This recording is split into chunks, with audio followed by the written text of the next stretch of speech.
సింహరాశి మిత్రులారా, మార్చ్ 2026 జరగబోయే శుభాశుభ ఫలితాలు ఎలా ఉన్నాయని చూసుకుంటే, ఈ నెల ఫస్ట్ ఈ సింహరాశి వారికి గ్రహ బలం ఎలా ఉంది అని చూసుకుంటే, అష్టమ శని యొక్క ప్రభావం ఉంది.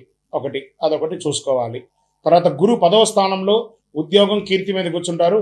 శని 8వ స్థానంలో ఆకస్మిక మార్పులు కర్మ ఫలితాన్ని ఇస్తుంటారు. రాహు 7వ స్థానంలో భార్యాభర్తలు భాగస్వామ్యం. కేతు 1వ స్థానంలో, కుజుడు 11వ స్థానంలో లాభం ధైర్యం మీద కూర్చుంటారు. సూర్యుడు మరియు బుధుడు 8, 9వ స్థానంలో మార్పు, శుక్రుడు 7వ స్థానంలో ప్రభావం. ఇది సాధారణ నెల కాదు.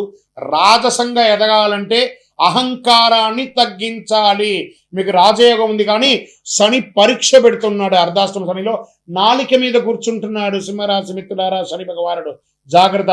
ఎదుటివారితో మాట్లాడేటప్పుడు అగౌరవంగా మాట్లాడకండి, కించపరిచి మాట్లాడకండి. ఫస్ట్ ఇది మీకు చాలా పెద్ద సూచన. మీకు ఏ ఒక్క వృత్తిలో ఉన్నా మీరు ఎదుటి వారిని గౌరవించడాన్ని నేర్చుకోండి.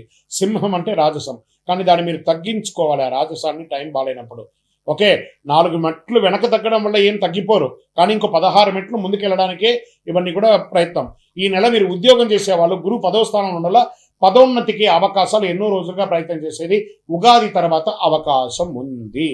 పెద్ద బాధ్యతలు వచ్చే అవకాశాలు ఉన్నాయి. స్ట్రెస్ అవుతారు బాగా. మార్చ్ 20 తర్వాత మంచి శుభవార్త వింటారు. ప్రమోషన్స్కో, ఇంక్రిమెంట్స్కో, లేదా ట్రాన్స్ఫర్స్కో గవర్నమెంట్లో ఎదురు చూస్తుంటారు కదా, అవన్నీ కూడా వచ్చే అవకాశాలు. ప్రభుత్వ ఉద్యోగాలు కూడా వచ్చే అవకాశాలు. ప్రభుత్వ ఉద్యోగంలో టెంపరవరీగా ఉన్న వాళ్ళు స్కేల్ అయ్యే అవకాశాలు కూడా చాలా బాగున్నాయి.